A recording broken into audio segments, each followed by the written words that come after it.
अच्छा, आपके ऊपर भी आम आदमी पार्टी और केजरीवाल जी ने कई बार भरोसा जताया है, लोकसभा से टिकट भी दिया था, चुनाव भी लड़े हैं, मंत्री भी रहे हैं। तो क्या भारत बनने का मौका क्या आपके पास भी था? क्योंकि अटकलें आ रही थी। हो सकता है कि आगे आने वाले सीएम सोमनाथ भारती जी भी नहीं, हो देखिए, जाए। मैं तो बहुत छोटा व्यक्ति हूँ। तुलसीदास द्वारा रचित रामचरितमानस की कथा और दिल्ली में हो रही राजनीतिक घटनाएं की तुलना अब एक समान होने लगी है।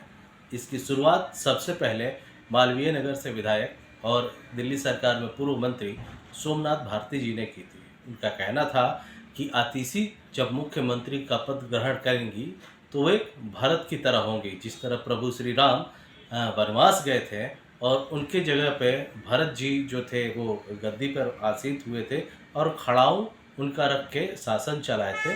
वैसा ही कुछ आतिशी भी करेंगे। हमारे साथ सोमनाथ भारती जी हैं इस समय।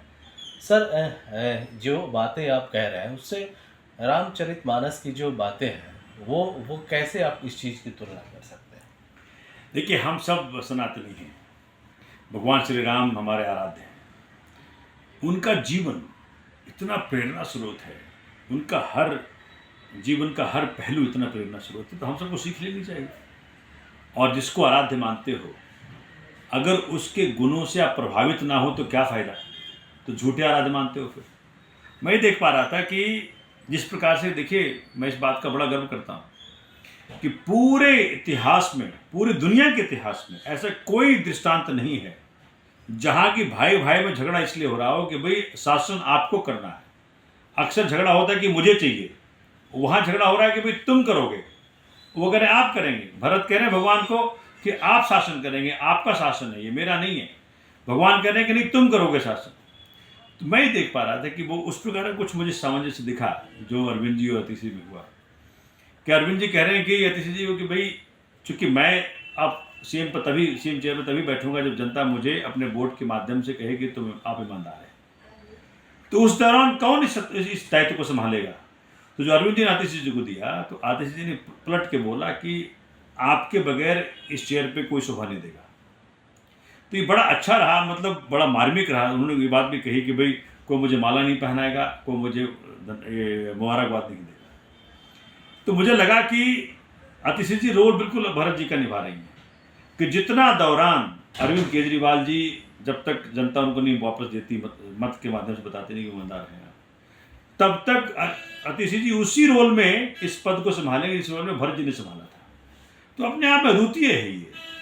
और ऑफ कोर्स मार्गदर्शन अरविंद केजरीवाल जी का रहेगा, बट आतिशी जी का जो बैकग्राउंड है, जो इतने से इतने डिपार्टमेंट संभाली हैं, मनीष जी के पीछे, अरविंद जी के पीछे, पार्टी में भी कई सारे दायित्व संभाली, मुझे लगता है कि बिल्कुल भरत जी की तरह अरविंद जी के एब्सेंस में इस दायित्व को संभालेंगी और उनका मान के ही संभालेंगी और अरविंद जी के मार्गदर्शन में चलाएंगे और बहुत अच्छा चलेगा।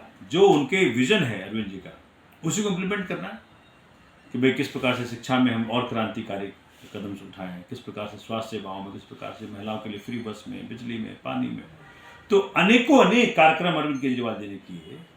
उसको कैसे और पंख दें और कैसे उसको बड़ा करें और कैसे जनता की समस्याओं को हरें, खत्म करें, तो ये बहुत अच्छा रहेगा अरविंद केजरीवाल जी के मार्गदर्शन में।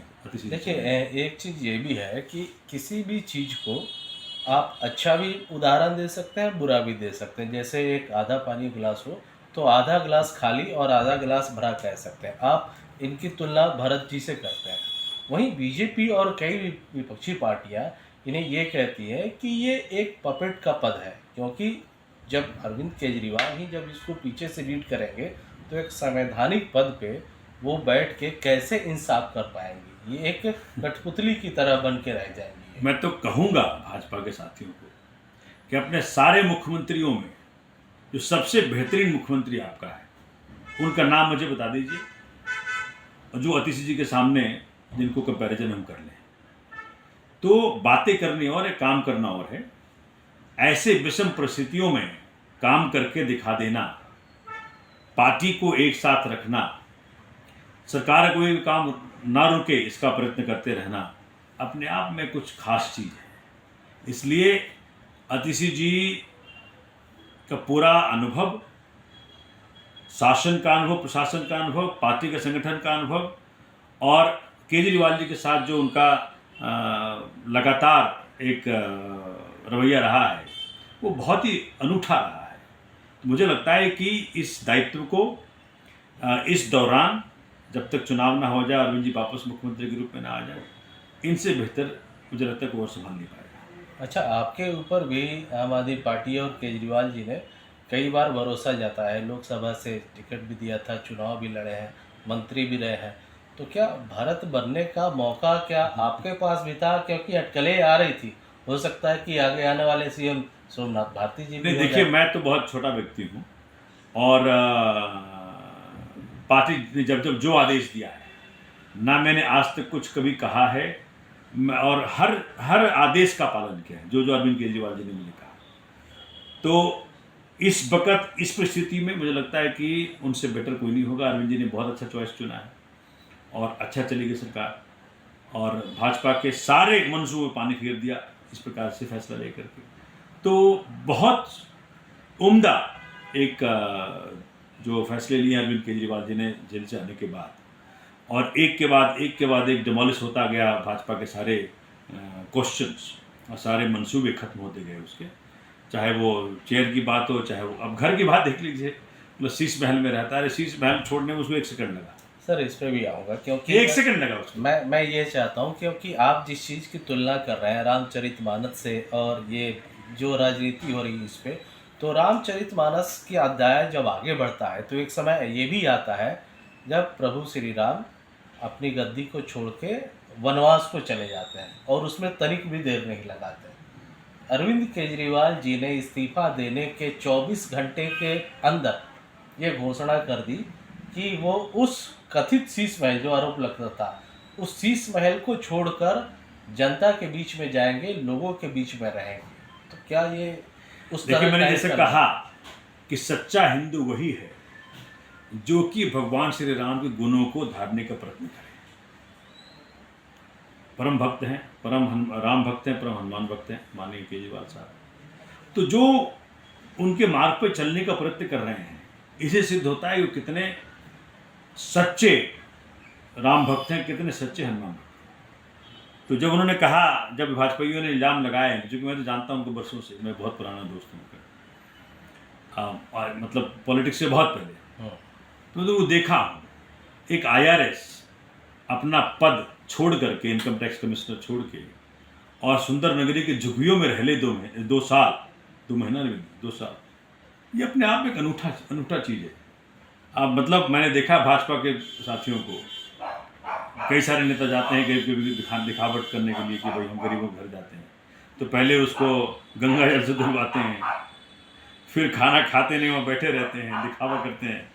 तो मुझे लगता है कि भाजपा को समझ में नहीं आएगी अरविंद केजरीवाल जी कर रहे हैं, या इनको लग रहा है कि भाई मैं छोटा साबित हो रहा हूँ। अरविंद केजरीवाल जी के इन फैसलों से भाजपा आज बहुत छोटी साबित हो गई। जनता ने देख लिया कि भाजपा के, देखिए ना भाई, एक तरफ अरविंद केजरीवाल जी की सरकार के मुख्यमंत्री थे, 70 में 62 सीटें जिसकी थी, उसको त्यागने में, छोड़ने में 1 सेकंड नहीं लगाया। दूसरी तरफ माननीय मोदी जी प्रधानमंत्री देश के बने तीसरी बार, मैंडेट क्या था उनको, बात करते थे 400 सीटों की, सीटें 240, 272 से 32 कम, आपको मैंडेट नहीं मिला। लेकिन फिर भी आप नायडू साहब के पास गए, नीतीश जी के पास गए कि भैया हमको प्रधानमंत्री बना दो। एक तरफ वो व्यक्ति हैं, वो भाजपा है, वो सत्ता मोह है। तो सत्ता का मोह किसको है? जो 240 आने के बावजूद भी, 32 सीटें कम होने के बावजूद भी प्रधानमंत्री बनता है, या जो 70 में 62 हो और मुख्यमंत्री सीट छोड़ देता है। तो भाजपा अपने गिरबान में झांके, अरविंद केजरीवाल जी उनके कॉम्पिटिशन से बहुत आगे हैं, क्योंकि इस प्रकार का त्याग, इस प्रकार का रिस्क लेने वाले बहुत कम लोग होते हैं। विपसना करते हैं अरविंद केजरीवाल जी, 10 दिन फोन छोड़ सकता है कोई?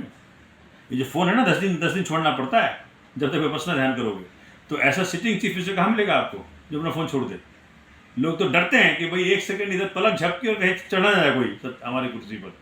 तो ये परमात्मा ने उनको ये ताकत दी है, परमात्मा ने उनको ये मौका भी दिया है जनता की सेवा करने का, तो बड़े खरे साबित हो रहे हैं। अच्छा, ये भी अब सवाल अब ये भी उठ रहा है कि केजरीवाल जी जो भी करते हैं उसमें टाइमिंग का बड़ा महत्व रहता है। उन्होंने पहले मान लीजिए कि इस्तीफ़ा नहीं दिया, कुछ नहीं दिया, लेकिन मौजूदा दौर में अगर 5-6 महीने के अंदर की बात करें, तो जहां आम आदमी पार्टी का ग्रिप है, उन स्टेट में चुनाव होंगे और शायद ये सुनहरा अवसर था कि एक सिंपैथी लेने का जनता का और जनता के बीच में जाने का। तो क्या ये सिंपैथी गेम है? इस तरह का आरोप भी लग रहा है। ऐसा है कि बेल ऐसे मौके पे मिला, अगर पहले मिल गया होता तो उसे तो चुनाव के बहुत पहले हमको ये कर दिए होते। लेकिन जब बेल मिला, वो बेल नहीं है, वो तो केस का डिमोलिशन है, भाजपा का एक्सपोजर है, थ्रेडवेयर एक्सपोजर है। भाजपा को बिल्कुल एक्सपोज कर गया, उन गलत मंसूबों को दिखा गया। जिस प्रकार से जस्टिस भुइयां ने लिखा कि सीबीआई ने कब उठाया उनको, जब ईडी का बेल मिल चुका था। ईडी का बेल मिलने के बाद वो जेल से निकल ना पाए, इसलिए सीबीआई ने अरेस्ट कर लिया उनको, जेल में जाकर के। बताइए, उन्होंने साफ साफ लिखा कि भाई किस प्रकार के ये रिस्ट्रिक्शंस हैं कि भाई आप मुख्यमंत्री कार्यालय नहीं जाएंगे, सचिवालय नहीं जाएंगे। तो ये वो राजी नहीं थे, लेकिन चूंकि वो जुडिशियल डिसिप्लिन का एक बात है, इसलिए उन्होंने उस पर ज़्यादा जोर दिया नहीं। किस प्रकार उन्होंने कहा कि भाई सीबीआई तुम्हारा केस पैरेट है। तो भाजपा को तो नंगा कर दिया पूरे बेल ऑर्डर ने। अब भाजपा क्या मुंह से लेके बात करते समझ में नहीं आता। कितने मोटी चमड़ी के ये लोग हैं कि जब मार पड़ भी गई फिर भी कह रहे नहीं हम तो ठीक है, केजरीवाल जी गलत है। अरे भाई, अब आपको चाहिए था कि माफ़ी मांगते, माननीय अमित शाह जी को इस्तीफा देना चाहिए था कि किस प्रकार से गृह मंत्री आप हैं, आपके अधीन सीबीआई आती है। सीबीआई को केस पैरेट फिर कहा सुप्रीम कोर्ट ने, तो आपको आके जवाब भी देना चाहिए, इस्तीफा भी देना चाहिए। मैं ये देख पाता हूँ कि अरविंद केजरीवाल जी का कोई कंपैरिजन और कोई ना तो जोड़ है, ना कोई इनको कॉम्पीट कर सकते हैं। सर, आप नेता के साथ साथ एक वकील भी हैं, शायद इसीलिए उन कानूनों को अपने फेवर में आप बता रहे हैं, लेकिन सच्चाई एक ये भी है कि उनको बेल मिली है, बरी नहीं हुए, आरोप उन पर है और कंडीशनल बेल है। तो इस बिहाफ पे बीजेपी आम आदमी पार्टी से केजरीवाल से माफ़ी मांगने कह रही है।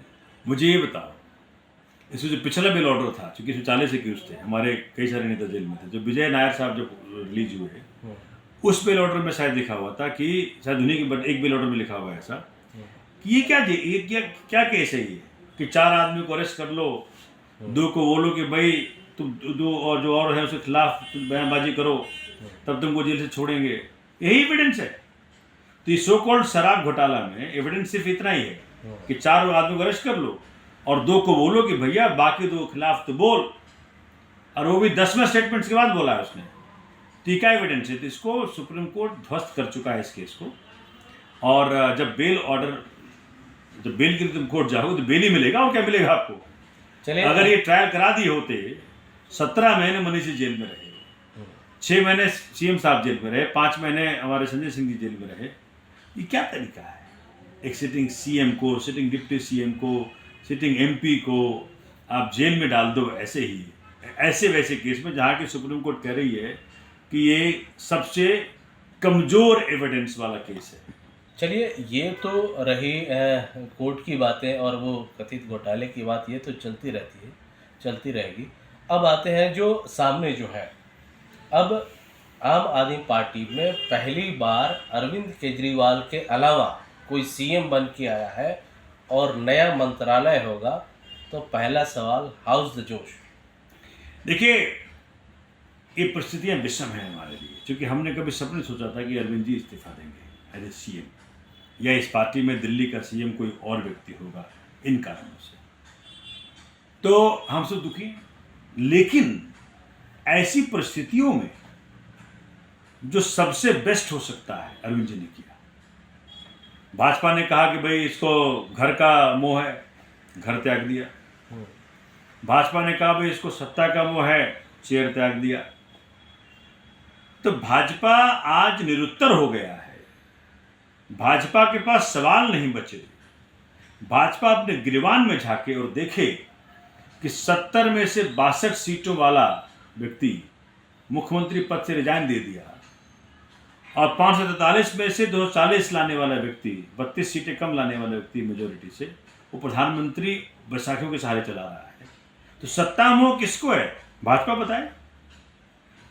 ऐसी परिस्थितियों में जब अरविंद जी ने दायित्व दिया आतिशी जी को, तो मुझे याद आ गया वो भी किस प्रकार से भगवान श्री राम, देखो गुण तो होने चाहिए ना अपने आराध्यों के। जिसको आराध्य मानो, हिंदू वही है जो अपने आराध्यों के गुणों को उतारने का प्रयत्न करे। अब ऐसे परिस्थिति में आतिशी जी जो दायित्व दिया है, तो उनका रोल यही है कि जो भरत जी का रोल था रामायण में, मुझे लग रहा है कि इससे बेहतर दुनिया में कहीं नहीं दिखा मुझे। आतिशी जी ने कहा कि जी मुझे ना माला पहनाइए, ना मुझे मोहर अगवा दीजिए, क्योंकि मैं तो सिर्फ अपने गुरु अरविंद केजरीवाल जी के लिए उतने देर तक मैं इस पद पे बैठूंगी जितने देर तक जनता उनको ईमानदार का तमगा दे करके वापस सत्ता में लेकर नहीं आती। तो बहुत उम्दा रहा कि भरत जी और भगवान श्री राम का जो प्रेम, अद्भुत प्रेम, देखिए वो तो भगवान थे, लेकिन हम उनके चेले हैं। तो चेले होने का मतलब यही बनता है कि भाई अपने आराध्यों के गुणों को उतारने का प्रयत्न करो, जीने का प्रयत्न करो। चलिए, रामायण की जब समाप्ति होगी तो महाभारत आता है, यहाँ भी वही होगा। महाभारत मतलब कि विधानसभा चुनाव, तो उसको लेकर के आप लोग कितने आश्वस्त हैं? जिस तरह से केजरीवाल जी ने कहा था कि मैं ईमानदार हूँ या नहीं, इसका फैसला मैंने जनता के दरबार में छोड़ दिया है, और दिल्ली की जनता जब चाहेगी तभी वो दोबारा से सीएम की गद्दी पर बैठेंगे। तो उस महाभारत के लिए किस तरह की तैयारी? क्या है कि ना, दिल्ली का जो राजनीति रहा केजरीवाल जी के नेतृत्व में, वो पॉलिटिक्स बिल्कुल रीडिफाइन कर गई पूरे हिंदुस्तान को।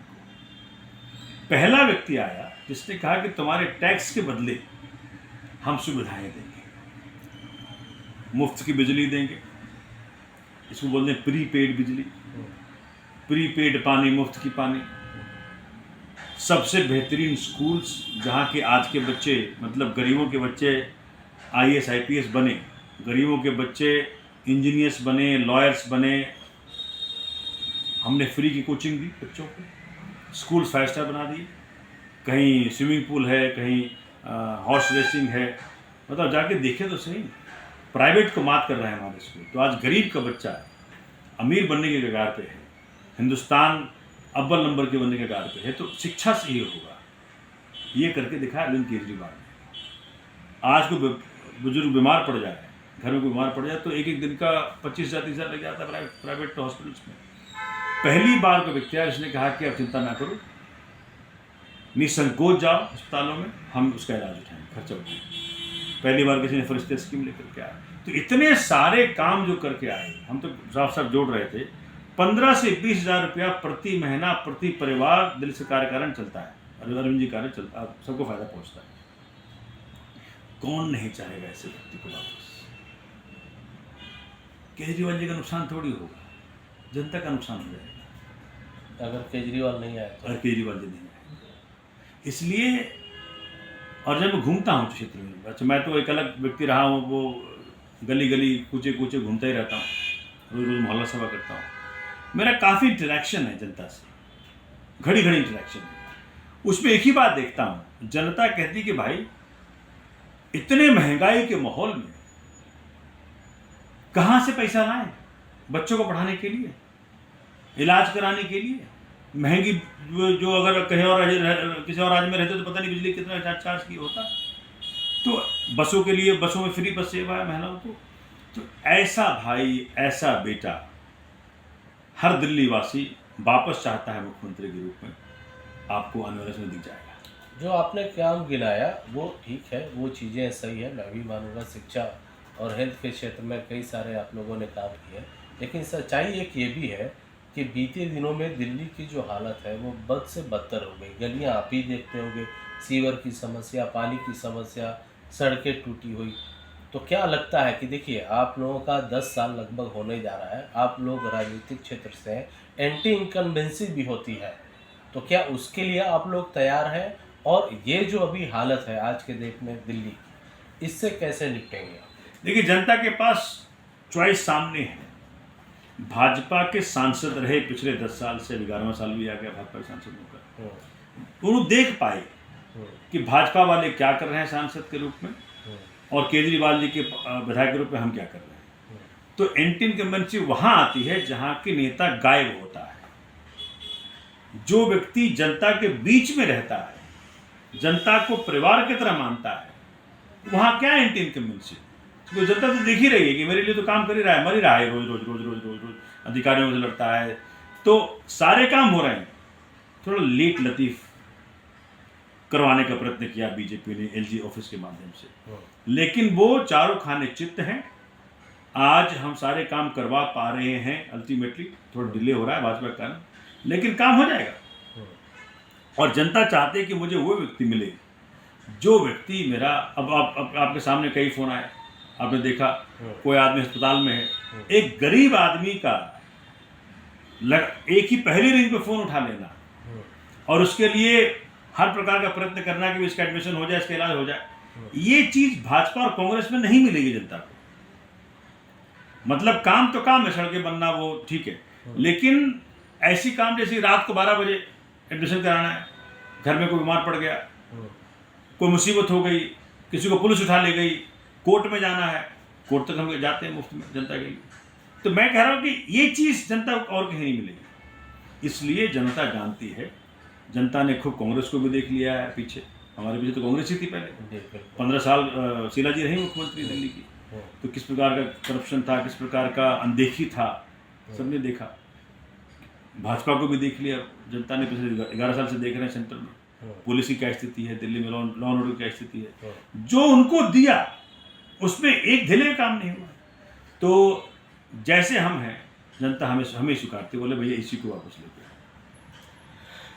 तो ये थे सोमनाथ भारती जी। देखिए, इनका साफ कहना है, जन सुविधा और जन सेवा आम आदमी पार्टी करती रही है। हालांकि आरोप बीजेपी या विपक्षी पार्टियां कोई भी लगाए, और इसी भरोसे के साथ एक बार फिर से ये लोग जनता के बीच में जाएंगे और एक बार फिर से केजरीवाल को सीएम की गद्दी पर बिठाने के लिए जनता से अपील करेंगे। बाकी बीच में आतिशी का कार्यकाल कैसा होता है, ये आने वाले वक्त में देखा जाएगा। अमरदीप कुमार, दिल्ली तक।